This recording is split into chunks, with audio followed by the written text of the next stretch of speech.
pada anak-anak dan orang dewasa hampir sama. Cuman pada anak-anak, karena anak-anak cenderung kan tidak tahan menderita ya. Kalau orang dewasa kan cenderung mengabaikan, udahlah biarin deh gitu kan. Tapi kalau anak-anak biasanya rewel. Apalagi kalau cacingnya cacing kremi, dia rewel terutama di malam hari. Karena mau tidur gatel area anusnya gitu. Terus kalau gatel itu kan digaruk-garuk sampai luka, tambah rewel lagi anaknya kan. Terus biasanya ada keluhan di saluran pencernaan, mual, muntah, kembung, sakit perut gitu. Terus bisa diare kalau misalnya si cacingnya udah berkembang biak dan banyak, dia demo nutup jalan di DPR. Udah lewat. Oh, udah lewat. Udah. Maka dia nutup jalan, maka si fesesnya, si tinjanya nggak bisa turun, maka terjadi sembelit, nggak bisa pup. Karena si pupnya mau lewat, ada cacing lagi gandengan gitu.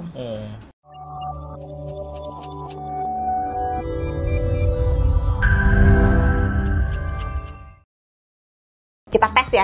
Oh, ya. Yang bikin gatal adalah cacing jenis 1 cambuk, 2 tambang, 3 kremi, 4 gelang. Oke. Cacing yang mana? Apa? Oh, ini juga giginya lemot nih. Cacingan. Iya, cacingan berarti. Makanya nih. Cacing yang bikin gatal adalah cacing kremi. Ih, pinter loh. Pinter. Gelang enggak, kremi doang. Oh, kremi. Bener lemot nih, beneran cacingan nih saya nih. Aduh, cek kesehatan apa ya? Iya, nah terus gejala-gejala anemia. Gejala anemia kayak orangnya mulai pucet, terus tangan kakinya dingin, terus rambut suka rontok, kuku suka somplak, rapuh gitu. Beneran. Oh iya. Beneran. Iya. Nah, berarti kalau orang dewasa nih kita udah tahu gejalanya apa, penyebabnya apa. Kalau orang dewasa kita kena cacingan harus tetap rutin minum obat nggak sih? Kalau dia kena cacingan, ini berarti sakit cacingan ya? Iya, harus diobatin lah. Oh iya. Kalau nggak diobatin, dia cacingnya tambah banyak, nanti akan orangnya makin kurang gizi. Tapi harus rutin nggak minum kalau kita? Berarti kalau nggak sakit ya? Oh iya benar. Kalau misalnya nggak sakit, tergantung dia tinggal di mana. Kalau dia tinggal di daerah endemis, nasehatnya iya minum obat cacing teratur. Berapa bulan sekali? 6 bulan sekali. Oh, 6 bulan sekali. Kalau 6 bulan sekali berarti setahun berapa kali? Setahun 4. Lemot beneran. Dek, SD-nya di mana deh? SD sana. Setahun. Tolong Bapak Kepala Sekolah SD, kamu SD mana sih? Garut? Atau Bandung? Atau Sunda kan ya? Jawa apa Sunda sih lo? Sunda, Sumuhun. Sunda kan? Berarti 2 kali setahun. Karena 6 bulan sekali. Tadi katanya 4. Udah dihitung ya pakai kalkulator? Iya, udah dihitung. Jangan pakai kalkulator, aduh. Dan apa? Kemarin saya habis disaranin pakai kalkulator. Bukan, beli obat cacing. Iya. Beli obat cacing sekarang udah bisa lewat minimarket. Saya lewat minimarket kan. Untuk daerah endemis, obat cacing itu bisa diperoleh tanpa resep dokter. Oh iya, udah dijual. Untuk daerah endemis, dan Indonesia termasuk daerah endemis. Jadi minum obat cacing tanpa resep dokter untuk daerah endemis boleh. Di Kementerian Kesehatan Republik Indonesia menganjurkan, WHO, Badan Kesehatan Dunia juga menganjurkan untuk daerah endemis minum obat cacingnya setahun 2 kali alias 6 bulan sekali, walaupun tidak ada gejala dan tidak kelihatan sakit, itu boleh minum obat cacing. Kemarin saya disaranin. Tapi kalau sakit, minum obat cacingnya sesuai karena ada beberapa obat cacing yang harus diulang 2 minggu kemudian gitu, sesuai anjuran. Tapi kalau nggak ada gejala-gejala sakit, misalnya semuanya baik-baik aja, nggak ada cacing yang tampak, karena cacing itu bisa keluar loh lewat pup, jadi gelantungan di area anus. Kita habis minum obat nih, nggak minum obat juga bisa keluar.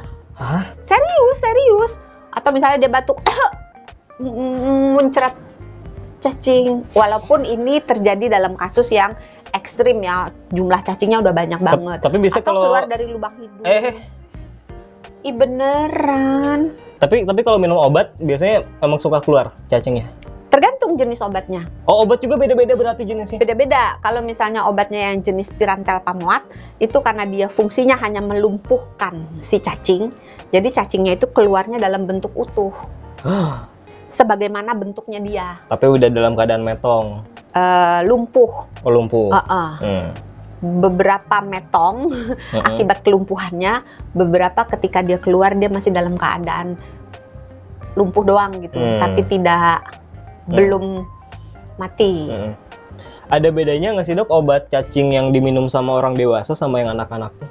Atau semuanya sama aja? Tergantung dosis, tergantung jenis cacingnya. Tapi pada umumnya, dan tergantung pada anak-anak, kalau dia nggak bisa minum tablet, kita pilihnya sediaan yang sirup. Karena kan ada yang sirup kan. Tapi kalau misalnya dia bisa tablet, pilihan tablet biasanya lebih murah gitu. Tapi tergantung juga dosisnya, karena dosis tergantung umur dan berat badan gitu. Jadi ngikutin, kan biasanya kalau kita beli obat cacing ada kertas yang panjang gitu. Ada anjurannya dosisnya berapa, ngikutin itu gitu. Terus tadi yang Pyrantel Pamoat, kalau yang albendazole, mebendazole itu keluarnya nggak dalam bentuk utuh, tapi udah hancur. Oh, udah hancur, udah kepecah-pecah lah ya. Kepecah-pecah. Iya ya. Lantas kalau begitu Dokter Santi, gimana caranya kita untuk mencegah cacingan, terutama yang dewasa ya? Karena kan kita pikir cacingan mah anak-anak, ternyata dewasa bisa kena ya. Apa yang sebaiknya bisa kita lakuin nih sebagai orang ini dewasa? Mencakup seluruh jenis cacing aja ya, karena kalau satu persatu pencegahannya lama. Oke. Jadi kalau mencakup seluruh marga, seluruh jenis cacing, maka kita taunya cacing itu bisa masuk lewat mulut, tapi ada cacing yang bisa masuk lewat kulit. Makanya kalau kita main tanah pakai sarung tinju. Kalau kita ke kebun atau berkontak dengan tanah pakai alas kaki, supaya si larva cacingnya itu nggak masuk, atau telur cacingnya mungkin masuk ke kuku, atau misalnya ke kuku kaki, kuku tangan, atau dia nembus ke kulit, bergerak masuk gitu. Nah terus itu kalau masuknya lewat kuku. Kalau masuknya lewat mulut, maka harus menjaga mulut, jangan sembarangan ngomong, jangan sembarangan mulutmu marah-marah. Harimaumu. Enggak, sekarang mah jarimu harimaumu. Udah banyak kejadian. Iya. Sampai di demo tuh kan. Makanya jangan suka nunjuk-nunjuk gini, jarimu harimaumu gitu, nggak boleh. Kan katanya nggak sopan nunjuk-nunjuk gini ya. Gue sering lagi begini, nggak boleh ya. Gini-gini. Jadi jempol aja. Jempol gitu. Iya. Iya udah. Udah kan maksudnya gini loh. Maksudnya kita menurunkan potensi masuknya telur dari mulut dengan cara makan nih. Jangan makan yang mentah, makan setengah mateng, jangan. Kalau steak gimana? Kalau doyan steak kan mentah. Iya, agak susah memang, karena tergantung si sapinya atau si hewannya itu cacingan atau enggak. Ya, kalau dia cacingan, maka di dalam badan kita bisa, di dalam dagingnya itu kalau setengah mateng cacingnya belum wafat, masih ada. Nah, bisa masuk ke dalam badan kita. Kalau misalnya mau juga, jangan sering-sering disela. Kenapa? Karena badan kita sebenarnya punya kemampuan untuk memusnahkan cacing itu. Punya imun sendiri. Iya. Kalau imunnya bagus dan jumlah cacingnya nggak banyak. Syarat dan ketentuan berlaku. Nah, terus kalau misalnya nyuci sayur gitu ya, kan sering kita makan sayur mentah, lalap gitu kan. Lotek ada yang mentah. Lotek ada yang mentah. Lotek bukannya mateng ya? Mentah, yang mentah ada. Lotek Sunda. Gak pernah ke Bandung sih. Ada lotek Sunda. Lotek mentah ada. Itu bukan karedok? Bukan. Ada. Ke Bandung yuk, di sini. Yuk. Ayo. Jajanin ya? Iya. Tapi jangan lupa minum obat cacing. 6 bulan sekali. Setahun berapa kali? 4 kata Tony. Salah dong. Kan Mas Tony ngikutin Mas Tony gitu kan. Tadi apa sayuran mentah? Sayuran kalau dicuci, itu cucinya dengan air mengalir. Jangan diupek-upek di baskom. Balik lagi dia. Iya, biasanya kan ibu-ibu suka naruh di baskom, direndam ada juga bahkan. Kalau mau direndam boleh, tapi pada basuhan yang kedua atau ketiga gunakan air mengalir supaya kalau ada telur cacing, telurnya luruh gitu. Terus gunakan alat potong daging dengan alat potong buah, dengan alat potong sayur gitu. Beda-beda. Talenannya beda gitu. Terus minum air kalau misalnya di daerah endemis, misalnya nih, kan pada umumnya kita udah pakai air galon ya. Iya. Tapi kan ada juga yang masih belum punya air galon, merebus.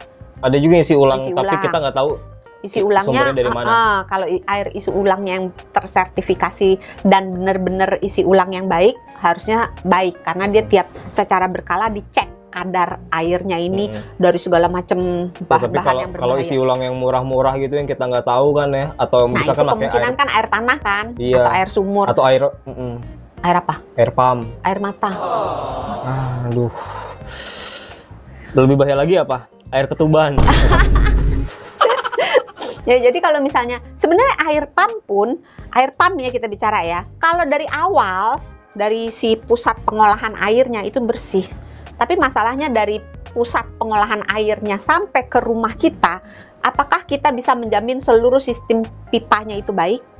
Itu jadi pertanyaan. Jadi kalau misalnya pipanya ada yang udah agak lapuk dikit, mungkin bisa ngerembes air-air yang bukan dari pumpnya, maka rembesan itu berpotensi, belum tentu ya, berpotensi mengandung zat-zat pencemar. Iya. Gitu. Tapi pada intinya kalau minum air juga harus dipastikan dulu airnya benar-benar yang kualitasnya bagus supaya nggak ada potensi ada telur masuk, telur cacingnya. Pinter loh. Gimana caranya memastikan air itu, misalnya kita punyanya air pump atau air galon atau mau diminum, atau air sumur deh, atau air tanah gitu, kita mau minum, gimana caranya supaya aman?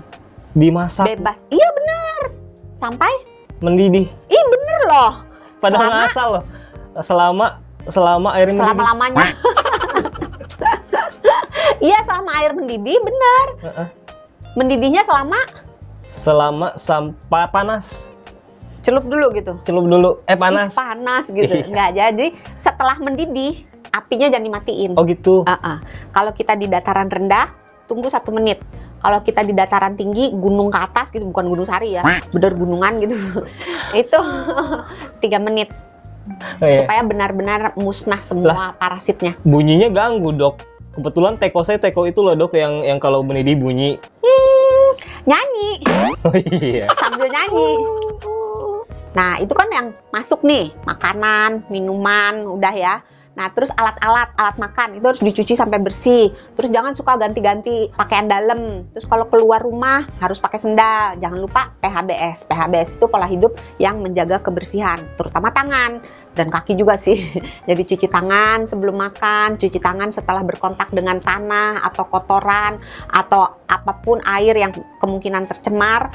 Kemudian jangan lupa juga setiap buang air besar, basuh tangan dengan sabun dan air yang mengalir. Dan yang terakhir, tapi bukan berarti yang tidak penting, adalah menjaga imun tubuh. Karena yang tadi udah diomongin sama Mas Sony, bahwa badan kita punya sistem imun sendiri yang bisa memusnahkan, bisa mengendalikan si populasi cacing apabila jumlah cacingnya tidak banyak. Jadi imun harus dijaga dengan cara makan yang baik, olahraga, tidur yang sehat, dan tata kelola stres. Oke lah, kalau begitu terima kasih Dr. Santi. Ini diingatkan berarti kalau orang dewasa jangan lupa minum obat cacing 6 bulan sekali. Terima kasih untuk kamu yang sudah menonton. Jangan lupa subscribe channel YouTube-nya Sonora FM 92. Dan terima kasih ya Dr. Santi. Pantengin terus Kamu Sehat di episode selanjutnya. Jangan lupa di-share ya, di-upload ke TikTok boleh biar viral. Kalau gitu, jangan lupa jaga kesehatan karena sehat itu mudah, sehat itu murah.